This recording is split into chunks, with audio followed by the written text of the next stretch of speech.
Thank you for joining us for yet another discussion as we celebrate the second anniversary of the PPPC in office. With us this afternoon, or with us today rather, we have the Senior Minister within the Office of the President with responsibility for finance, the Honorable Dr. Ashley Singh. Dr. Singh, thank you for joining me.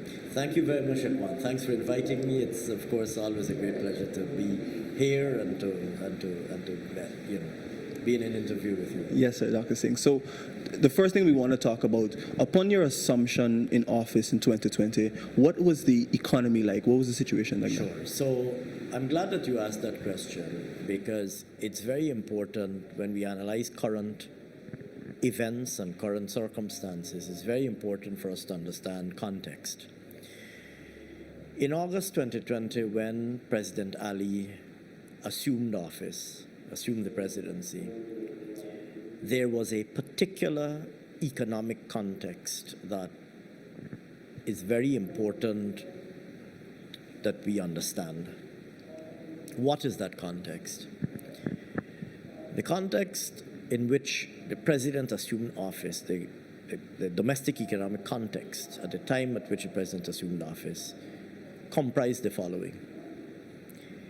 It comprised a situation where, first of all, for 5 years, from 2015 to 2020, the APNU-AFC government had systematically over that period been implementing a series of measures that were designed to undermine business confidence, that were designed to affect business competitiveness, and that were designed to affect consumer confidence and consumer and household disposable income. What were some of those measures? First of all, the APNU-AFC had implemented a vast and sweeping regime of punitive tax measures that included increases in taxes on imposition of taxes where they didn't exist previously, and increase of taxes where taxes existed previously, on all manner of things. Taxation of electricity, water, medication, educational supplies, increase in land rentals, increase in fees paid for every single government services. You know, people speak facetiously and joke about the fact that the fee paid by horse cart operators was increased. So a vast range of increases in taxes and imposition of taxes, which created a tremendous burden on the business community and on households. And on top of that, a removal of a lot of the social safety nets that had previously existed, a removal of the cash grant to students, a removal of the subsidy on electricity, subsidy to electricity and water paid by pensioners, removal of all of these social safety nets. So, and then in general, an environment that was completely hostile to business and hostile to the private sector. So you had first and foremost a 5-year period of anti-growth and anti-private sector and anti-household policies implemented by the APNU-AFC. Policies that were clearly and deliberately hostile and antagonistic towards both the private sector and the household sector.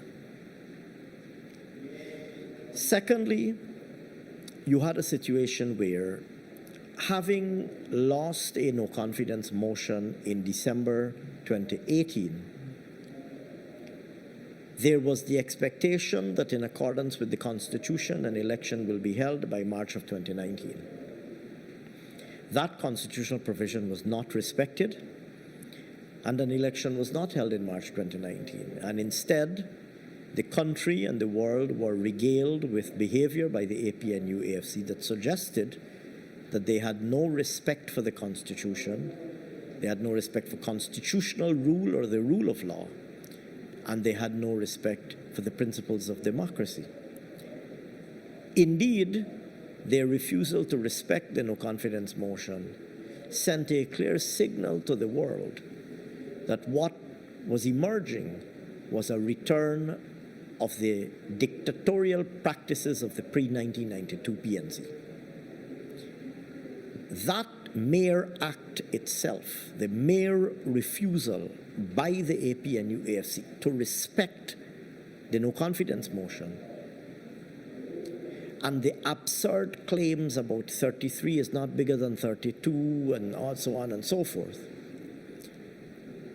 that alone sent a second shockwave across the economy. Because no investor wants to invest in a dictatorship that will not respect the will of the people, that will not respect the rule of law. Because if you don't respect the rule of the law, you don't respect things like property rights, you don't respect things like contractual rights, you don't respect things like citizens' rights. So no investor wants to invest in that environment, and nobody wants to do business in that environment. So the mere refusal by the APNU AFC to respect and honor the consequences of the no confidence motion sent a second and even more severe shockwave through the economy. Investors stopped investing. I can tell you that several projects were put on hold immediately. People said, let's wait and see what's going on here, because we don't know. It seems there's then, under the APNU AFC, it seems that there's an emergent dictatorship unfolding, even at that time. Then eventually, when they had exhausted all of the legal antics and acrobatics that they engaged in, exhausted, all of the absurd claims and going to the CCJ and claiming all sorts of, going to the courts and so on, and when they had exhausted every attempt to frustrate and delay the inevitability of having to face an election, that election was eventually held in March of 2020. Lo and behold, instead of respecting the will of the people, all over the world you have an election in some countries within a few hours, in other countries within 2 or 3 days, you count, a result is announced, and you have a smooth transition. In 2015, you had a smooth transition. You had a count. The People's Progressive Party at that time under President Ramotar demitted office, and President Granger came in and assumed office. That's how democracies work. In 2020, having lost the election, they refused to respect the will of the people, refused to respect the verdict of the election, and sought to clung on to governmental power. That sent a third shockwave. The country ground to a halt, because this was now not the threat of a dictatorship. This was a dictatorship on full display. This was a dictatorship. The APN, in their post-March 2020 conduct, what the world was treated to was a demonstration of dictatorship in its full and undisguised and unvarnished form. And I can tell you that from the time they refused to respect the will of the electorate in March of 2020, what had not already ground to a halt immediately. A third shockwave was delivered to the economy of Guyana, and a shockwave of almost tsunamic proportions. And then you had COVID-19. And COVID-19 brought on a lockdown. As you know, they had no COVID-19 plan. They issued an order to say that they can seize your property, lock you up, and burn your belongings if you're detected as having COVID-19. They didn't complete a functional hospital to treat you. They didn't make arrangements to ensure that you could continue to survive. Obviously, there are a lot of self-employed people. If you say you have a lockdown, how are these people going to eat? You have market vendors. You have taxi drivers. You have people who work in restaurants. When you say 100% lockdown and you tell these people you can't go to work to earn, these people have children to feed as well. But the David Granger APNU AFC imposed a complete lockdown, made no provisions to treat people or to protect them, and made no provisions even to take care of them economically. So by the time the People's Progressive Party civic government came into office on the 2nd of August 2020, the economy of Guyana was practically on its deathbed. Having been dealt the blow of 5 years of poor APNU AFC policies, having been dealt the blow of the second blow of the refusal to respect the no confidence motion, having been dealt the blow of the refusal to respect the results of the elections, and having been dealt the blow of COVID-19, the People's Progressive Party civic government led by Dr. Mohammed Irfan Ali came into government and met an economy that was on its deathbed. And the president moved immediately to engage with the private sector to find out what were the key issues of concern, key priorities. That was something he did on the first day of work as president. And he set about crafting a plan, first of all, to protect people from COVID-19, keeping people safe, and then secondly, trying to bring people to restore the supply of some energy, some oxygen into the economy, breathe some oxygen into the economy. We rolled out immediately a COVID-19 cash grant program to provide some relief to households. You would recall that was the cash grant program that provided $25,000 to every single household to provide a lifeline of oxygen to households that were crippled by the devastation of the events that I just outlined. And so we implemented one of the first tasks for the new PPPC government was to rescue the economy from the deathbed that it was in, to bring it out of the doldrums, to breathe some oxygen back into the economy, to resuscitate it, bring it back to life, and then put it back on a path of viability and ultimately prosperity. So we did that, first of all, with the emergency budget of 2020. That reversed a lot of the punitive measures that had been implemented and that were crippling the economy, and it implemented some immediate interventions. We then went to Parliament with Budget 2021, and swiftly after that, very early in 2022, with Budget 2022. Definitely.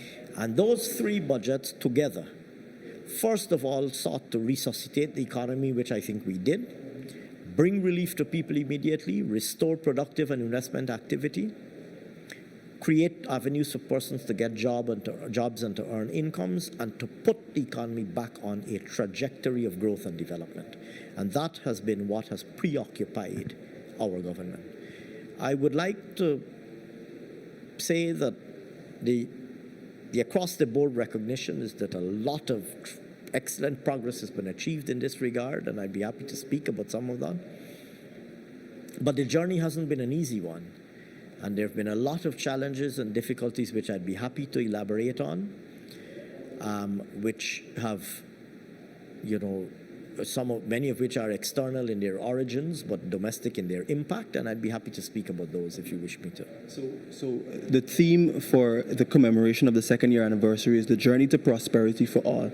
Minister, if you can just outline a little bit within that 2-year span, the specific measures and interventions that have been made, apart from the COVID relief cash grant, but in terms of injecting into the economy so that the economy can flourish. Sure. So we are laying the foundation for prosperity for all Guyanese. And we're laying that foundation by doing a number of things, all of which can be bundled under the rubric of investing for transformation. What does that comprise?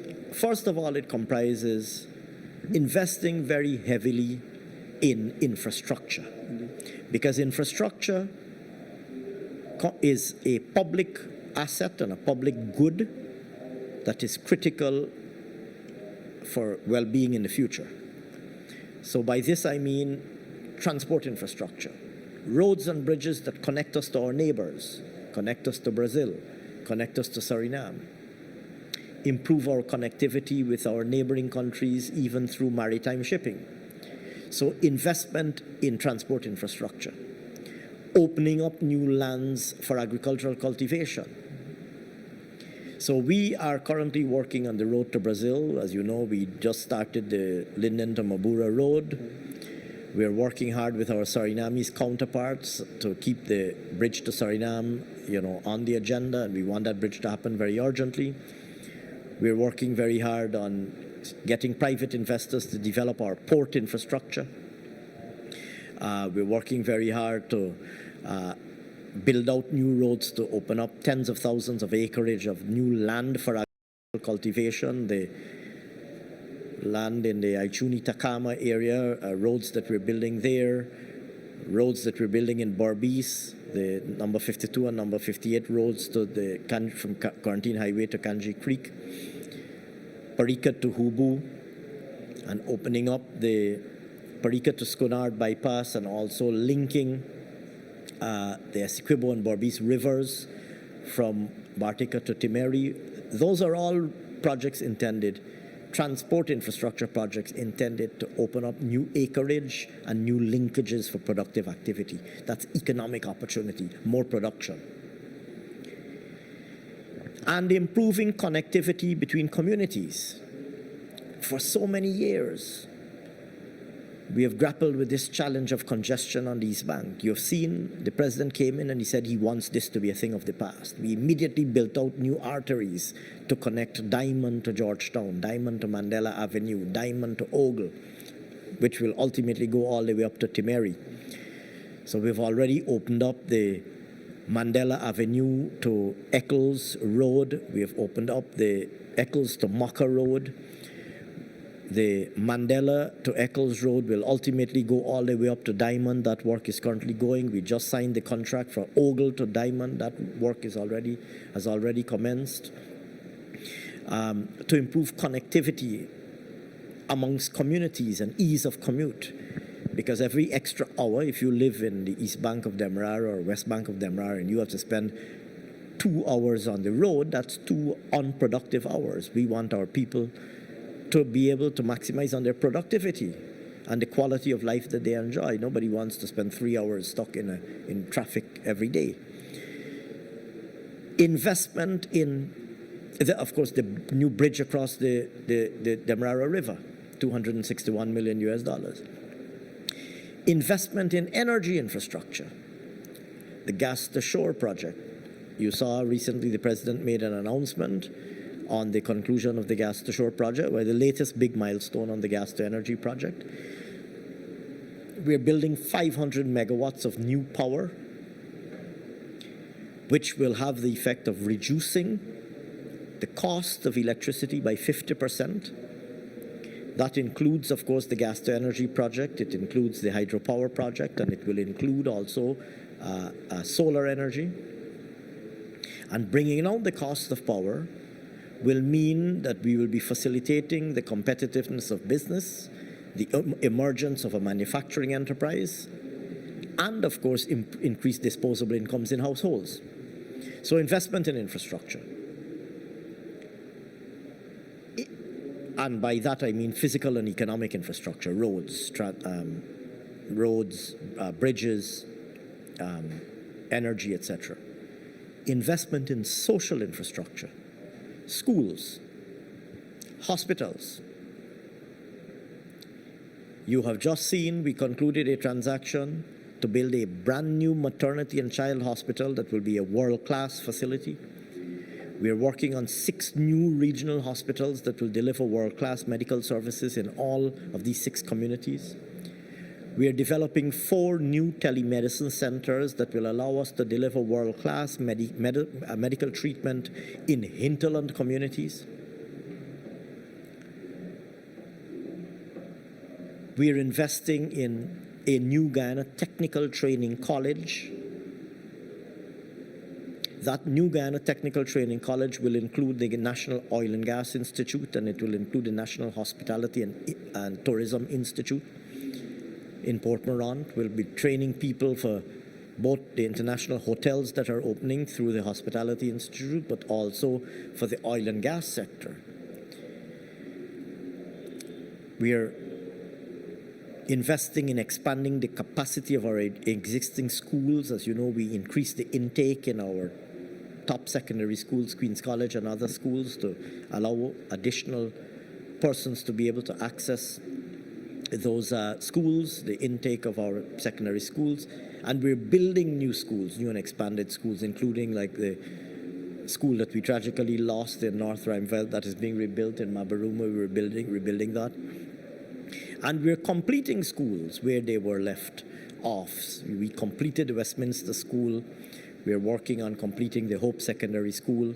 And there are so many others. We're building new schools elsewhere, all with the intention of improving our social infrastructure.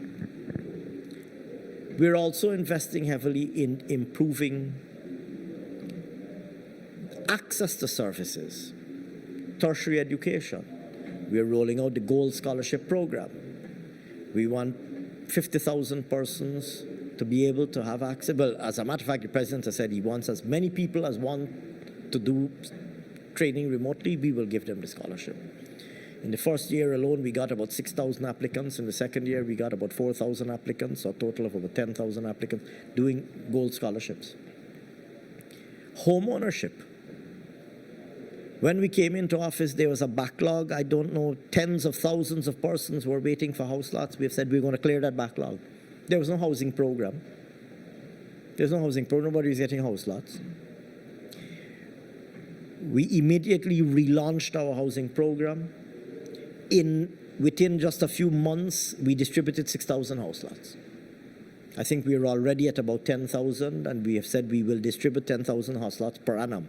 By the time we get to 2025, we would have done 50,000. And you can see those new housing schemes being developed in places like Little Diamond, in places like Providence, in I think as you go in behind where the stadium is further in. And then as you go south from places like Sophia, Cummings Lodge, LBI, there are massive new housing developments that are being developed there, turnkey homes that are being developed, low-income house lots, middle-income house lots, making home ownership accessible for every single Guyanese family. We want, if you're a young 20-something-year-old person and you want to own your own home, you must be able to do so. You must be able to fill out your form at the Ministry of Housing, get a house lot, get a letter, go to the bank with your job letter or your proof of income, go to the bank, get a loan, start paying for your house and own your own home as a 20-something-year-old person in Guyana. That is what we want. And so we're rolling out this housing program. You've seen it already. These are not imaginary things. Right. Indeed. These are happening. These are happening. Mm-hmm. Go on the ground. There's nothing that I can say to you that could possibly compare to a visit at that housing scheme, to see those turnkey homes. And to speak to some of the new homeowners. And the list goes on. Whether it is housing, the increases that we've done to old age pensions, to public assistance, the special initiatives that we have announced for persons with disabilities, living with disabilities. So our agenda, and of course, most importantly, attracting investments. We are working very hard to attract investments from all over the world and to promote domestic investment and job creation.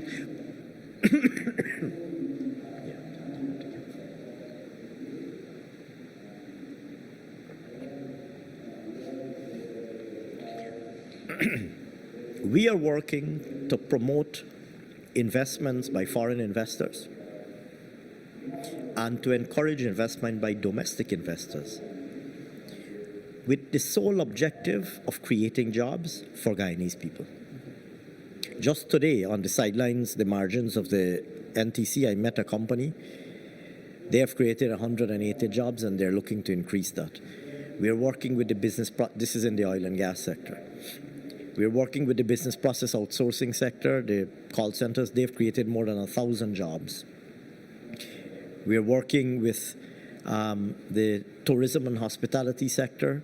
They're looking at, with all of the hotels that are being created, they're going to create another few thousand jobs. And those jobs are going to be going to Guyanese people. We want every young Guyanese person to be able to get a good job and earn that they're proud of, and earn a good income that they can live comfortably on.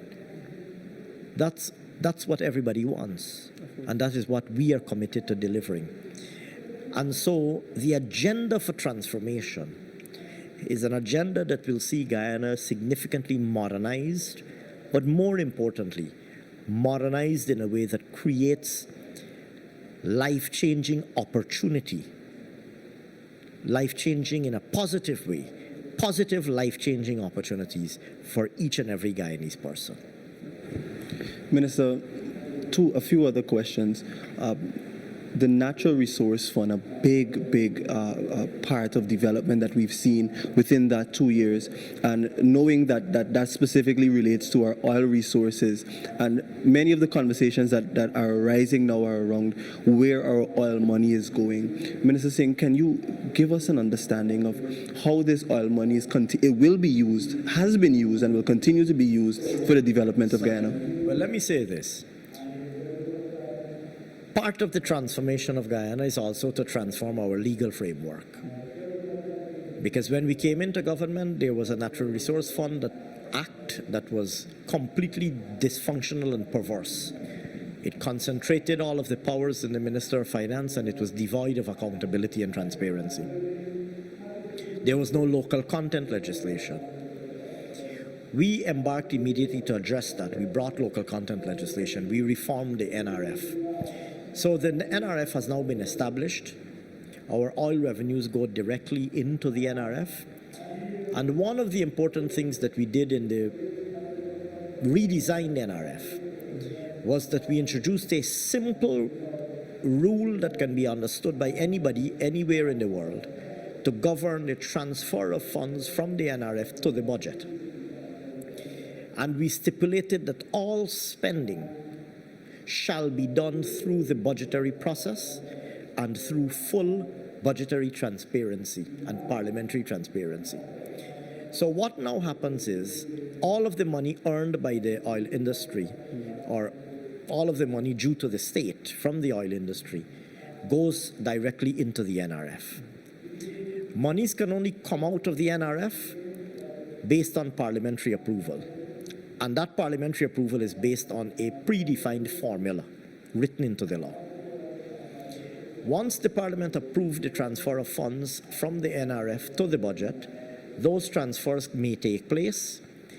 The transfers go from the NRF directly into the consolidated fund intact, and funds are then expended and appropriated and expended out of the consolidated fund in accordance with the budget that is approved by Parliament. So the budget, as you know, includes all of the various projects and programs and initiatives that we would have announced, including several transformative projects, the Gas to Shore project, the bridge across the Demerara River, all of the other highways and roads and community roads that I mentioned, the increases in old age pension, all of those other initiatives are funded out of the budget. And the transfers from the NRF to the budget is one of the funding sources that supports the implementation of these initiatives. What that allows for is full parliamentary transparency, because the Parliament gets to see how every dollar is being spent. Not just every dollar from the NRF, but every dollar of taxes as well. You have to contrast this with a situation where under the AP and UAFC, an $18 million signing bonus was mysteriously siphoned off and parked in a secret account which they pretended not to exist. Can you imagine trying to pull such a heist on the people of Guyana? That you create a special account in which to park $18 million and then pretend that it doesn't exist? We said that in our reinvented and re-engineered NRF, that would not be possible. all revenues of the sector due to the state must go to the NRF. So this is just a part, like I said, of the bigger architecture that we're building to strengthen management of our resource revenue and our resource assets, to strengthen accountability and transparency and effective management of our public finances, and to improve the outcomes in the interest of the people of Guyana. Minister, just a follow-up in relation to that. For future reference, we know that in the NRF Act, like you said, is built in a predefined formula that states that there are percentages going forward. How can Guyanese be assured, or let me say, what exactly is going to happen with the percentages that will be coming out monthly and the rest that remains and so on? Well, the rest that remains will continue to be saved in the fund. Okay. The amounts that are transferred will go directly and intact into the consolidated fund. Okay. And are then that amount will then be subject to the same controls that your tax dollars are and that every other dollar of government revenue is subject to. The same rigid controls. First of all, nothing can come out of the consolidated fund unless it is approved in an appropriation act, meaning the Parliament has approved what it will be spent on. When it is spent, it is audited, fully audited by the Auditor General, and a report is submitted to Parliament. When that report is submitted to Parliament, it is subjected to scrutiny by the Public Accounts Committee. So there's a whole sequence of controls and multiple layers of scrutiny to ensure accountability and transparency. Definitely. Minister, finally, as we wrap, it's been 2 years of the People's Progressive Party civic in office, and now looking to the future, what can we expect coming in the next 3 years and hopefully onwards? What can we expect? I can tell you, you can expect, first of all, a government led by a president that is committed to serving the people of our country. More than any, that's most important.